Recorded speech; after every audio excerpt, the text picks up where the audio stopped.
It's popping. What you gonna say? You gonna say what's up to everybody? You not saying what's up to everybody today? Alright. So it's just me and Luigi today. I came in late. I'm only going to sleep. So it's just the boys.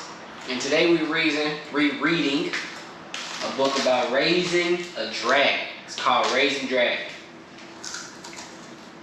So first time reading this. Once again, follow us on Fanbase. Download that. It's kind of like a social media. It is a social media. It's like a Clubhouse, Instagram little combination. Black owned, download it, follow the Rouse Party. Let's get to the book. Raising Dragons. You like dragons? You don't like dragons? Why not? They scary? Yeah. You go like roar. And they breathe fire. You don't think that's cool? No. It's cool. Alright. So, Dragon Eye. Uh-oh.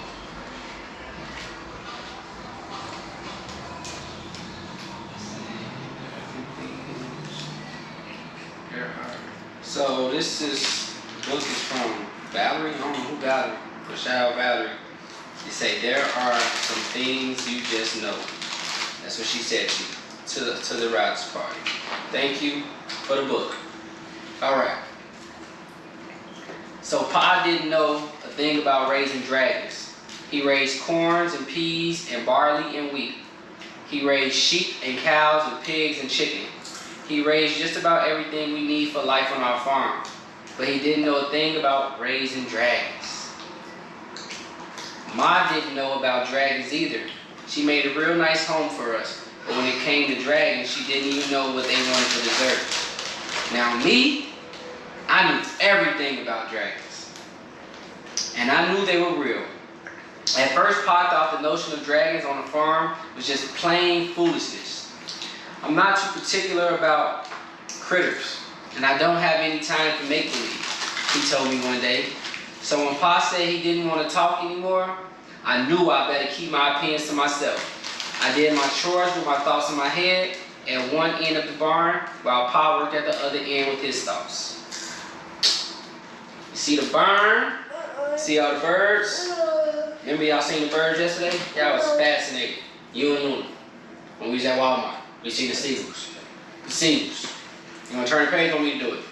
What do you want to do? Alright. Uh-oh. What do you think that is? The egg. Yes, a dinosaur. I mean, a dragon egg. I remember the day my life with dragons began. I was out for my Sunday before supper walk. Near Miller's Cave, I came across something that looked like a big rock. But it was too round and too smooth. Not hard enough to be a rock. Carefully, I rolled it into the cave and went to fetch Pa.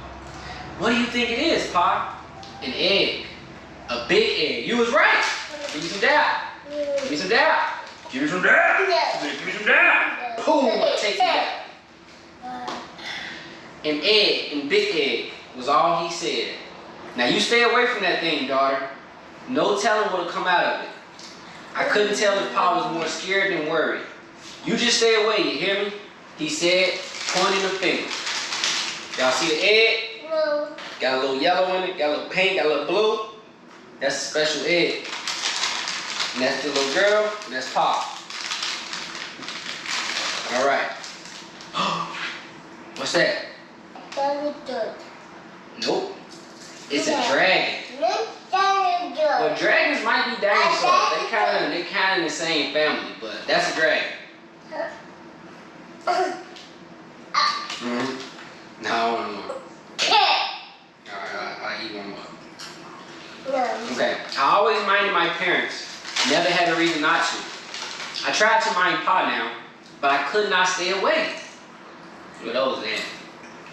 Day after day, I go to Miller's Cave to wait and watch and wonder, what is coming out of that egg? Stop doing that.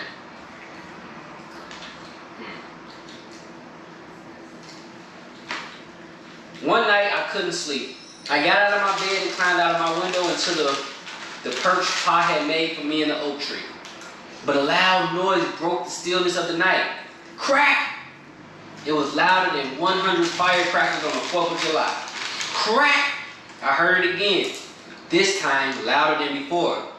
It was coming from the miller's cave. At the first hint of dawn, I headed towards the sound. There, in the corner of the cave where I left it, was the egg. And pushing its way out, like I've seen so many baby chicks do, was a tiny dragon poking through the shell with its snout. It was love at first sight. Hey there, little fella. Welcome to the world, I sang, soft and low. As I stroked his nose, a sweet little purring whimper came from him. As I touched skin and scale, I knew I was his girl and he was my dragon. I named him Hank. Want me to help you out? You off to a bad start with that. So first of all, you feel me? You gotta make sure it's all the way out like that. Now you can go ahead and do it. Yeah, you see how that worked? You see? Yeah, I got you. All right, y'all see her dragon? That's the dragon. The dragon has hatched. And it's, what color is the dragon? Red. What color is the dragon? Red. No, you know it's not red. What color is this? Red. What color? Red. Hold on, let me see. Now tell me what color. What color is it? Green. Exactly. There you go. All right. So Hank was just a joy to have around. He was a fire-breathing dragon, and he made sure he kept his temper whenever I was near. Pa wouldn't have seen the sense of or the use of having a dragon around who ate you out of a house and home. Thankfully, Hank preferred fish, frogs, eels, and insects to beef, lamb, chicken, and pork.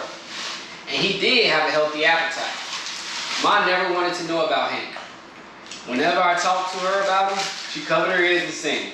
She said that having a dragon around had to be the worst than having a field full of critters. But it wasn't.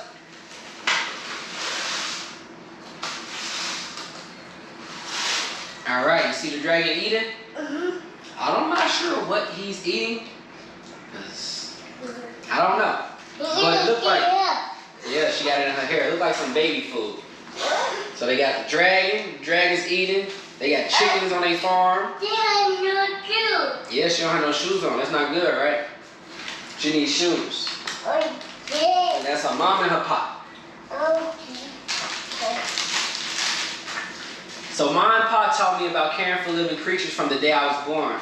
They taught me about raising lots of things, but they never imagined I would someday care for a critter most folks don't even believe existed. It did take a little time, but whenever they liked it or not, Hank was part of our lives. So she reading Hank a bedtime story, and she got the horse, the sheep, the cow, the pig, and the chicken watching. And guess what? The chicken got eggs.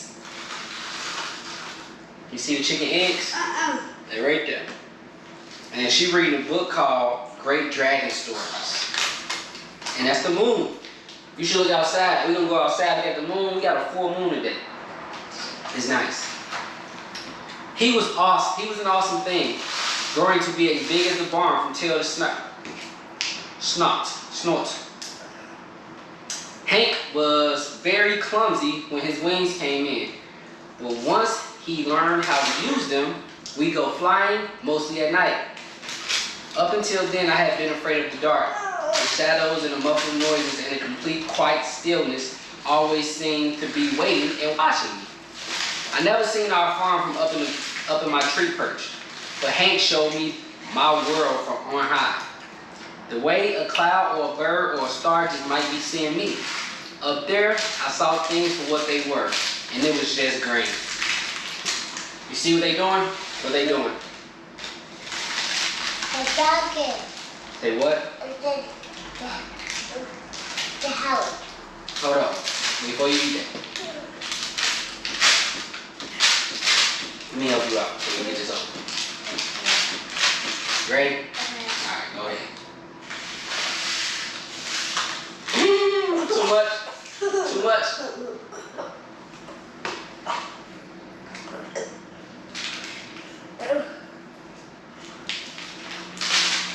Alright, so y'all see the dragon is flying, they see the house, they see the barn, they see it all. They see everything because they high up. So she's riding on the dragon. Pa was the first one to notice. Yeah, let's finish this. Come on. Say ah. All right. So Pa was the first one to notice what he called a strangeness happening around our farm. One morning, with Samson, our mule, hitched for work, Pa set out to plow the fields. But all the work had been done.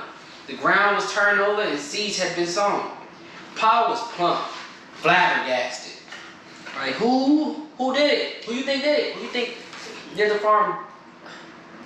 You think it was the dragon? No, he did that. You think he did that? Yeah. I don't know. He said he didn't do it. We gotta see who did it. Hank and I tended the crops too. We pulled weeds and kept varmints away. And Hank even got me to school before the first bell. Even after all the good he done, Mom still didn't want any parts of Hank. But when a hot spell hit, her tomatoes began to dry out. Hank hovered above them, fanning away the heat. He saved just about every last one of them. Ma didn't admit it, but she felt beholden to Hank. She began fixing fancy gourmet meals just for him. Eel, pot pies, frog leg puddings, and fish and insect stew that Hank just loved. So Hank finally got cool with Mama. Now she's cooking him food, and she's being nice, and Hank is saving the crops. He saved the tomatoes.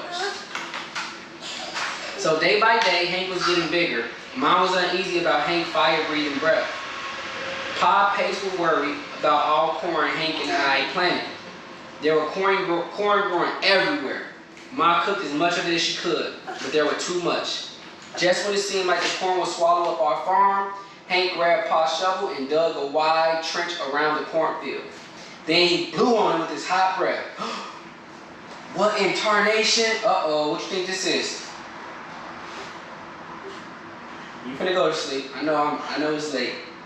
Pa screamed. Ma ran out of the house carrying a bucket of water, but it was too late. The whole field was ablaze. We couldn't believe our ears. What?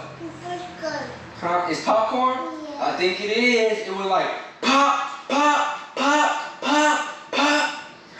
Or our eyes. Hank was making popcorn. It took an entire week to salt and bag it. We sold it all at a profit. It was the first dragon popcorn anybody ever saw or tasted. It was real good too. Y'all see that? Hank made popcorn appear everywhere. The whole barn is filled with popcorn and bagged it all up. They made a bag off of it. I need Hank on my team. You did? So when Mom harvested her tomatoes, Nancy asked and bought some. She claimed they had medicinal value. She said they cured her goats. Pretty soon, folks wanted dragon-grown food like they wanted medicine or magic cures. But there was nothing medicinal or magic about it. It was just Hank. The crowds and attention decided his fate. One evening, Ma and I were sitting in front of our pot-bellied stove. She was shelling peas while I read Murdoch's Adventure Atlas of the Known and Unknown World, a book I had got from the library that morning. In that instant, I realized what I needed to do. Uh-oh, she gonna read another book to Hank. Think she found another book. Let's see. We almost done. Come, morning. Hank and I set out for the dragon-shaped landmass floating in the middle of the ocean. Uh-oh, they found a dragon island. Let's see what's on it. What you think is on it? You think it's more dragons? You sleepy? Yeah. Okay, come on. Come cuddle with me and we can go to sleep in just a second. Come on. I got you. I got you. All right. So there were dragons everywhere. They put us up in their best hotel, invited us to eat their best restaurants. Hank felt right at home. When I saw Hank playing and flying and chase, I knew he had found the perfect place to be. All in all, it was a great vacation. So they're on Dragon Island, and Hank is loving it. I think that means Hank might be going to a new home. Let's see. I think she's gonna be sad to see him go. But at the end, it got real hard. I had to say farewell to Hank, at least for now. Normally I don't get mushy at the party, but when Hank turned to me and called me Cupcake, I boo-hooed the heat. Just as I was about to board my plane, Hank stood there on the runway trying to hide a wheelbarrow behind his back. His toothy grin lit up the cloudy day. That wheelbarrow was full of, drum roll. Let's see what it was full of. Rocks? Ma squealed in puzzlement. Ain't rocks, mother. They're eggs. Dragon eggs, I exclaimed. Pa beamed right proud. Each egg looked different from the rest. One glowed, one glistened, another one flickered, and one even sparkled. I stood admiring the lot of them. Looking at those eggs, I thought about my Hank. For now, he was out there, somewhere in the world. I knew I'll see him again. Wondering when was the only thing fixed in my mind. But in the meantime, I knew what I had to do. The same way Pa knew that farming was in his blood, I knew that raising dragons was in mine. 1, 2, 3, 4, 5, 6, 7. So she got 7 dragon eggs, and she has to take care of them. And then Hank is nowhere to be found. There are some things that you just know. So I guess the moral of this story is like, when you find your passion for something, sometimes it's just that, just your passion. Some things you just know. So when you find something you like, Luigi, you just gonna know it. And you gotta stick with it. And you gotta work hard at it, no matter what anybody think about it. Because her parents didn't like the dragons, and they ended up loving the dragons, and now she's gonna be a dragon keeper forever. So that is the end of that book. So we gonna do the Almighty. You wanna read another one? Yeah. Then we gonna read that one tomorrow, okay? We're gonna read that one with Luna. That's the baby book. So we're gonna read that tomorrow. We're gonna get some sleep today so we can have a good morning, okay? You gonna say goodnight to everybody? You gonna say goodnight to Grandma? You don't wanna say goodnight? All right. Peace out, everybody. Roger's party checking out. Luigi is clearly sleeping. You gonna cut the camera off? No. You don't wanna do nothing, huh? You ready to go in your room? Say goodnight. Say goodnight. Say goodnight. Say goodnight.